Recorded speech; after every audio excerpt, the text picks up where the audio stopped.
Well, it is a joy to be standing in this pulpit, or actually trying to walk around it, but I probably won't migrate as much as Pastor Boyd does. I admire, having preached for a long time in my life, what it takes to prepare a sermon and go virtually without notes as he does Sunday after Sunday.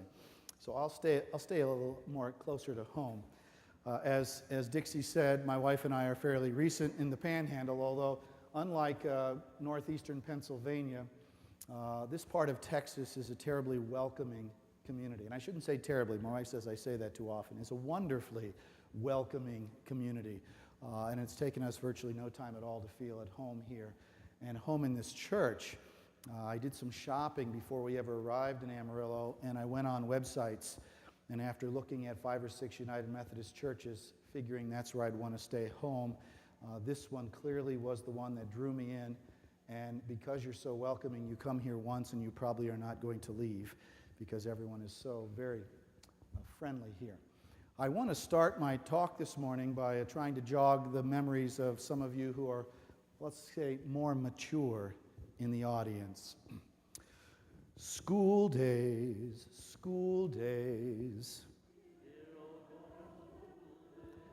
I figured there'd be 3 or 4 of you that had to know this song.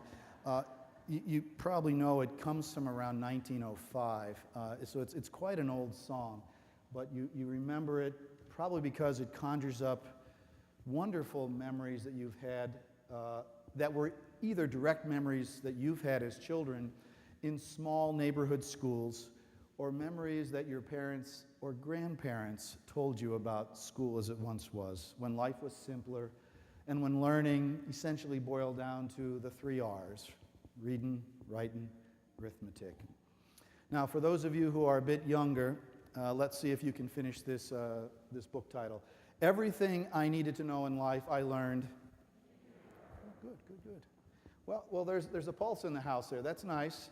And we have some memories here of school that go back maybe not quite so far into the early days of the 20th century.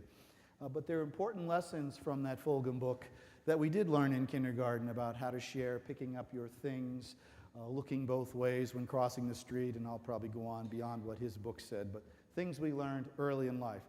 Well, whether or not we remember the lyrics of a very old song about American education over 100 years ago, or ever read this book, the lessons they taught no doubt resonate with most of us. And it doesn't take much at all for someone to make a simple suggestion, as I have made, and have you go back in your mind's eye to remember a particular teacher, perhaps a kindergarten or first grade teacher who was very instrumental in your development, maybe through something as simple as tying your shoe or sitting you on their knee and comforting you when someone had said a crossword to you or things weren't going very well.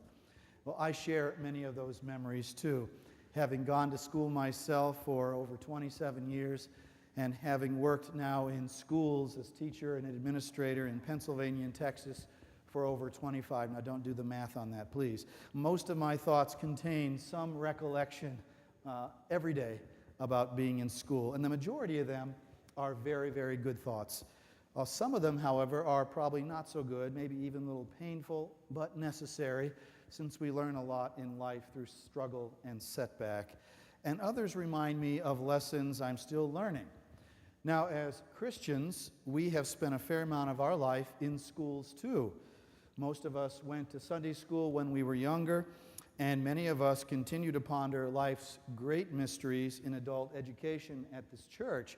And I must say, I've never been in a church with as much adult education going on Sunday to Sunday. It's truly inspiring. And all of us, in the very act of coming to worship services, listening to scriptures being read and hearing the words of preachers, well, that's school too, isn't it? And it's as it should be. After all, we serve as disciples of Jesus Christ, one who is known by one name more than any other in the Bible, and that is teacher. So our primary mission here when we come to worship and to church school is teaching and learning. But what is it that we should be studying in this sanctuary of learning called Polk Street United Methodist Church? Well, the curriculum is certainly very old and time-tested. And our textbook is unlike any other that we'll ever read. It contains great moral principles like the Ten Commandments and the Golden Rule. It offers us some incredible glimpses of ancient Middle Eastern history that open our eyes to politics, to the dreams and values of our ancestors. There's a fair amount of human interest that's also found in the Bible that invites us to delve into the psychodynamics of marriages, of sibling and parent-child relationships. It's all there. And there are great lessons in spirituality and theology.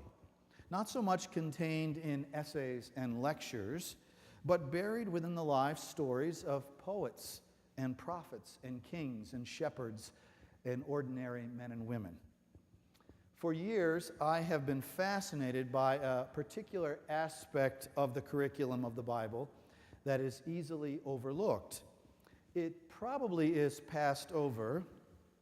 Well, to put it bluntly, it's probably deliberately passed over because it doesn't have a lot of appeal for us. I think largely because of our experiences in schools growing up.